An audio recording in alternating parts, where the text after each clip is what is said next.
Hi ಎಲ್ರಿಗೂ ನಮ್ಮ ಅಡುಗೆ ಅರಮನೆ ಯೂಟ್ಯೂಬ್ ಚಾನಲ್ಗೆ ಸ್ವಾಗತ. ಇವತ್ತು ನಮ್ಮ ಅಡುಗೆ ಅರಮನೆಯಲ್ಲಿ ತುಂಬ ಹೆಲ್ತ್ ಬೆನಿಫಿಟ್ಸ್ ಇರುವಂಥ ಮೂಲಂಗಿ ಚಟ್ನಿ ಮಾಡ್ತಾಯಿದ್ದೀನಿ. ಮೂಲಂಗಿ ಆರೋಗ್ಯಕ್ಕೆ ಎಷ್ಟು ಒಳ್ಳೆಯದು ಅಂತ ನಿಮಗೆಲ್ರಿಗೂ ಗೊತ್ತೇ ಇದೆ. ಯಾವಾಗಲೂ ಬರೀ ಸಾಂಬಾರು ಮಾಡ್ಕೊಂಡು ತಿಂದು ಬೇಜಾರಾದಾಗ ಒಂದೇ ಒಂದು ಸರಿ ಈ ಥರ ಚಟ್ನಿ ಮಾಡ್ಕೊಳ್ಳಿ, ತುಂಬ ಚೆನ್ನಾಗಿರುತ್ತೆ. ಮಾಡೋದು ಕೂಡ ತುಂಬ ಸುಲಭ. ಮೊದಲಿಗೆ ಒಂದು 5ರಿಂದ 6 ಹಸಿಮೆಣಸಿನ್ಕಾಯಿನ ಹುರ್ಕೊಳ್ತಾ ಇದ್ದೀನಿ. ಈಗ ಅದೇ ಪ್ಯಾನ್ಗೆ ಹೆಚ್ಚಿ ತೊಳೆದಿಟ್ಕೊಂಡಿರುವಂಥ 3 ಮೂಲಂಗಿನ ಸೇರಿಸ್ಕೊಂಡು ಹುರ್ಕೋತಾ ಇದ್ದೀನಿ. ತುಂಬ ಫ್ರೈ ಮಾಡೋದೇನು ಬೇಡ, ಲೈಟಾಗಿ ಫ್ರೈ ಮಾಡಿಕೊಂಡ್ರೆ ಸಾಕು.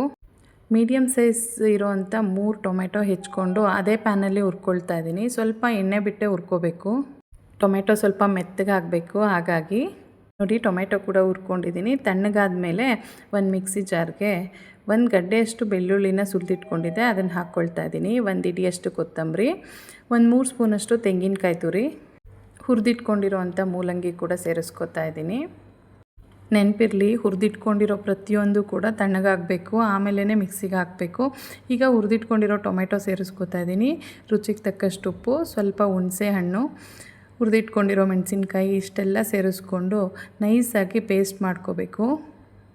ಈಗ ಒಂದು ಒಳ್ಳೆ ಒಗ್ಗರಣೆ ಕೊಡಬೇಕು. ಇದಕ್ಕೆ ಒಂದು ಪಾತ್ರೆಗೆ ಸ್ವಲ್ಪ ಎಣ್ಣೆ ಹಾಕ್ಕೊಳ್ಳೋಣ. ಸಾಸಿವೆ ಹಾಕ್ಕೊಂಡು ಚಿಟಪಟ ಅಂದಮೇಲೆ ಸ್ವಲ್ಪ ಜೀರಿಗೆ, ಕರಿಬೇವು ಸೇರಿಸ್ಕೊಳ್ಳೋಣ. ಹೆಚ್ಚಿಟ್ಕೊಂಡಿರೋವಂಥ ಒಂದು ಸಣ್ಣ ಈರುಳ್ಳಿ, ಅದನ್ನು ಸೇರಿಸ್ಕೊತಾ ಇದ್ದೀನಿ. ಈರುಳ್ಳಿ ಸ್ವಲ್ಪ ಕೆಂಪಗಾಗೋವರೆಗೂ ಹುರ್ಕೋಬೇಕು. ನಂತರ 1 ಮೂಲಂಗಿನ ನಾನು ಸಣ್ಣಕ್ಕೆ ಹೆಚ್ಚಿಟ್ಕೊಂಡಿದ್ದೆ, ಅದನ್ನು ಸೇರಿಸ್ಕೊಂಡು ಒಂದು 10 ಸೆಕೆಂಡ್ ಅದನ್ನು ಫ್ರೈ ಮಾಡ್ಕೋಬೇಕು. ಮತ್ತು ಲೋ ಫ್ಲೇಮ್ ಇಟ್ಕೊಂಡು ಫ್ರೈ ಮಾಡ್ಕೋಬೇಕು ಮೂಲಂಗಿನ. ಈಗ ಸ್ವಲ್ಪ ಅರಿಶಿನ ಪುಡಿ, ಒಂದು ಸ್ವಲ್ಪ ಉಪ್ಪನ್ನ ಸೇರಿಸ್ಕೊಂಡು ಇನ್ನೊಂದು 10-12 ಸೆಕೆಂಡ್ ಚೆನ್ನಾಗಿ ಹುರ್ಕೋಬೇಕು. ಬಿಗಿನರ್ಸು ಮತ್ತು ಬ್ಯಾಚುಲರ್ಸ್ಗೆ ಈ ಚಟ್ನಿ ರೆಸಿಪಿ ತುಂಬ ಯೂಸ್ ಆಗುತ್ತೆ. ನಿಮ್ಮ ಫ್ರೆಂಡ್ ಲಿಸ್ಟಲ್ಲಿ ಯಾರಾದರೂ ಇದ್ದರೆ ಅವ್ರಿಗೆ ಇದನ್ನು ಶೇರ್ ಮಾಡಿ. ಚೆನ್ನಾಗಿ ಹುರಿದಿಟ್ಕೊಂಡಿರೋವಂಥ ಒಗ್ಗರಣೆಗೆ ಈಗ ರುಬ್ಬಿಟ್ಕೊಂಡಿರೋ ಅಂಥ ಚಟ್ನಿ ಸೇರಿಸ್ಕೊಳ್ತಾ ಇದ್ದೀನಿ. ಒಂದು 2 ನಿಮಿಷ ಇದನ್ನು ಲೋ ಫ್ಲೇಮಲ್ಲಿ ಕುದಿಸ್ಕೊಂಡ್ರೆ ರುಚಿಯಾದಂಥ ಆರೋಗ್ಯಕರವಾದ ಮೂಲಂಗಿ ಚಟ್ನಿ ರೆಡಿಯಾಗುತ್ತೆ.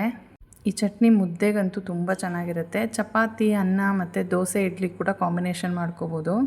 ಮೂಲಂಗಿ ಚಟ್ನಿ ಇದ್ಮೇಲೆ ಮುದ್ದೆ ಇಲ್ಲದೆ ಇದ್ರೆ ಆಗುತ್ತಾ? ನಾನು ಬಿಸಿ ಮುದ್ದೆ ಮಾಡ್ಕೊಂಡಿದ್ದೆ. ಟೇಸ್ಟ್ ಮಾತ್ರ ತುಂಬ ಚೆನ್ನಾಗಿತ್ತು.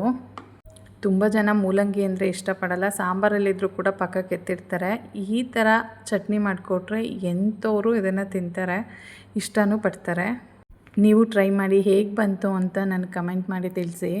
ವಿಡಿಯೋ ಇಷ್ಟ ಆಗಿದರೆ ಲೈಕ್ ಮಾಡಿ, ಶೇರ್ ಮಾಡಿ, ಹಾಗೆ ನನ್ನ ಚಾನಲ್ನ ಸಬ್ಸ್ಕ್ರೈಬ್ ಮಾಡ್ಕೊಳ್ಳೋದು ಮರಿಬೇಡಿ. Thank you for watching and love you all.